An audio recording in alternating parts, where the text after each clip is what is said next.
Actividad 3. Lectura interpretativa. Es que somos muy pobres. Cuento, texto completo, Juan Rulfo. Aquí todo va de mal en peor. La semana pasada se murió mi tía Jacinta, y el sábado, cuando ya la habíamos enterrado y comenzaba a bajársenos la tristeza, comenzó a llover como nunca. A mi papá eso le dio coraje, porque toda la cosecha de cebada estaba soleándose en el solar, y el aguacero llegó de repente, en grandes olas de agua, sin darnos tiempo, ni siquiera, a esconder aunque fuera un manojo. Lo único que pudimos hacer, todos los de mi casa, fue estarnos arrimados debajo del tejabán, viendo cómo el agua fría que caía del cielo quemaba aquella cebada. 3, 2, 1, 0. Viendo cómo el agua fría que caía del cielo quemaba aquella cebada amarilla tan recién cortada.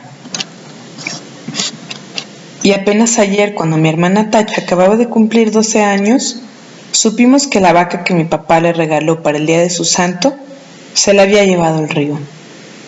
El río comenzó a crecer hace 3 noches, a eso de la madrugada. Yo estaba muy dormido y, sin embargo, el estruendo que traía el río al arrastrarse me hizo despertar enseguida y pegar el brinco de la cama con mi cobija en la mano, como si hubiera creído que se estaba derrumbando el techo de mi casa. Pero después me volví a dormir, porque reconocí el sonido del río, y porque ese sonido se fue haciendo igual hasta traerme otra vez el sueño. Cuando me levanté, la mañana estaba llena de nublazones, y parecía que había seguido lloviendo sin parar. Se notaba que el ruido del río era más fuerte y se oía más cerca. Se olía, como se huele una quemazón, el olor a podrido del agua revuelta. A la hora en que me fui a asomar, el río ya había perdido sus orillas. Iba subiendo poco a poco por la calle real y estaba metiéndose a toda prisa en la casa de esa mujer que le dicen la tambora. El chapaleo del agua se oía al entrar por el corral y al salir en grandes chorros por la puerta. La tambora iba y venía caminando por lo que era ya un pedazo de río, echando a la calle sus gallinas para que se fueran a esconder a algún lugar donde no les llegara la corriente. Por el otro lado, por donde está el recodo, el río se debía de haber llevado, quién sabe desde cuándo, el tamarindo que estaba en el solar de mi tía Jacinta, porque ahora ya no se ve ningún tamarindo. Era lo único que había en el pueblo, y por eso nomás la gente se da cuenta de que la creciente esta que vemos es la más grande de todas las que ha bajado en el río en muchos años. Mi hermana y yo volvimos a ir por la tarde a mirar aquel amontonadero de agua, que cada vez se hace más espesa y oscura, y que pasa ya por muy encima de donde debe estar el puente. Allí nos estuvimos horas y horas sin cansarnos viendo la cosa aquella. Después nos subimos por la barranca, porque queríamos oír bien lo que decía la gente, pues abajo, junto al río, hay un gran ruidazal y solo se ven las bocas de muchos que se abren y se cierran, y como que quieren decir algo, pero no se oye nada. Por eso nos subimos para la barranca, donde también hay gente mirando el río y cortando los 3, 2, 1, 0. Por eso nos subimos por la barranca, donde también hay gente mirando el río y contando los perjuicios que ha hecho. Allí fue donde supimos que el río se había llevado a la serpentina, la vaca esa que era de mi hermana Tacha, porque mi papá se la regaló para el día de su cumpleaños, y que tenía una oreja blanca y la otra colorada, y muy bonitos ojos. No acabo de saber por qué se le ocurriría a la serpentina pasar el río este, cuando sabía que no era el mismo río que ella conocía de a diario. La serpentina nunca fue tan atarantada. Lo más seguro es que ha de haber venido dormida para dejarse matar así nomás por nomás. A mí muchas veces me tocó despertarla cuando le abría la puerta del corral, porque si no, de su cuenta, allí se hubiera estado el día entero con los ojos cerrados, bien quieta y suspirando, como se oye suspirar a las vacas cuando duermen. y aquí ha de haber sucedido eso de que se durmió. Tal vez se le ocurrió despertar al sentir que el agua pesada le golpeaba las costillas. Tal vez entonces se asustó y trató de regresar, pero al volverse se encontró entreverada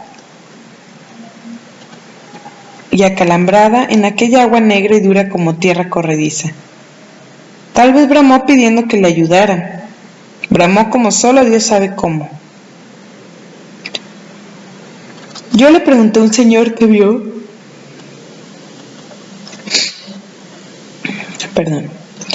Yo le pregunté a un señor que vio cuando la arrastraba el río si no había visto también al becerrito que andaba con ella. Pero el hombre dijo que no sabía si lo había visto.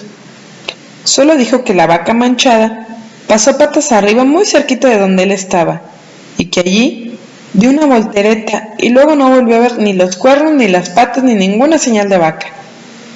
Por el río rondaban muchos troncos de árboles con todo y raíces, y él estaba muy ocupado en sacar leña, de modo que no podía fijarse si eran animales o troncos los que arrastraba. No más por eso. No sabemos si el becerro está vivo, o si se fue detrás de su madre río abajo. Si así fue, que Dios los ampare a los dos. La apuración que tienen en mi casa es lo que pueda suceder el día de mañana, ahora que mi hermana Tacha se quedó sin nada, porque mi papá, con muchos trabajos, había conseguido la serpentina, desde que era una vaquilla, para dársela a mi hermana, con el fin de que ella tuviera un capitalito y no se fuera a ir de piruja como lo hicieron mis otras dos hermanas, las más grandes. Según mi papá, ellas se habían echado a perder porque éramos muy pobres en mi casa, y ellas eran muy retobadas. Desde chiquillas ya eran rezongonas, y tan luego que crecieron les dio por andar con hombres de lo peor que les enseñaron cosas malas. Ellas aprendieron pronto y entendían muy bien los chiflidos cuando las llamaban a altas horas de la noche. Después salían hasta de día, iban cada rato por agua al río, y a veces, cuando uno menos se lo esperaba, ahí estaban en el corral, revolcándose en el suelo, todas encueradas y una con un hombre trepado encima. Entonces mi papá las corrió a las dos. Primero les aguantó todo lo que pudo, pero más tarde ya no pudo aguantarlas más y les dio carrera para la calle. Ellas se fueron para Yutla, o no sé para dónde, pero andan de pirujas. Por eso le entra la mortificación a mi papá, ahora por la Tacha, que no se quiere. 3, 2, 1. Por eso le entra la mortificación a mi papá, ahora por la Tacha, que no quiere vaya a resultar como sus otras dos hermanas, al sentir que se quedó muy pobre viendo la falta de su vaca, viendo que ya no va a tener con qué entretenerse mientras le da por crecer y pueda casarse con algún hombre bueno que la pueda querer por siempre. Y eso ahora va a estar difícil. Con la vaca era distinto, pues no hubiera faltado quien se hiciera el ánimo de casarse con ella solo por llevarse también aquella vaca tan bonita. La única esperanza que nos queda es que el becerro esté todavía vivo. Ojalá no se le haya ocurrido pasar el río detrás de su madre, porque si así fue, mi hermana Tacha está tantito así de retirado de hacerse piruja, y mamá no quiere. Mi mamá no sabe por qué Dios la ha castigado tanto al darle unas hijas de ese modo, cuando en su familia, desde su abuela para acá, nunca había habido gente mala. Todos fueron criados en el temor de Dios y eran muy obedientes y no le cometían irreverencias a nadie. Todos fueron por el estilo. ¿Quién sabe de dónde les vendría ese par de hijas suyas aquel mal ejemplo? Ella no se acuerda. Le da vueltas a todos sus recuerdos y no ve claro dónde estuvo su mal, o el pecado de nacerle una hija tras otra con la misma mala costumbre. No se acuerda, y cada vez que piensa en ellas, llora y dice: que Dios las ampare a las dos. Pero mi papá alega que aquello ya no tiene remedio. La peligrosa es la que queda aquí, la Tacha, que va como palo de ocote, crece y crece y que ya tiene unos comienzos de senos que prometen ser como los de sus hermanas. puntiagudos y altos y medio alborotados para llamar la atención. ¡Sí!, dice. Le llenarán los ojos a cualquiera donde quiera que la vean. Y acabará mal. Como que estoy viendo que acabará mal. Esa es la mortificación de mi papá. Y Tacha llora al sentir que su vaca no volverá porque se la han matado el río. 3, 2, 1, 0. Y Tacha llora al sentir que su vaca no volverá porque se la ha matado el río. Está aquí a mi lado con su vestido color de rosa, mirando el río desde la barranca y sin dejar de llorar.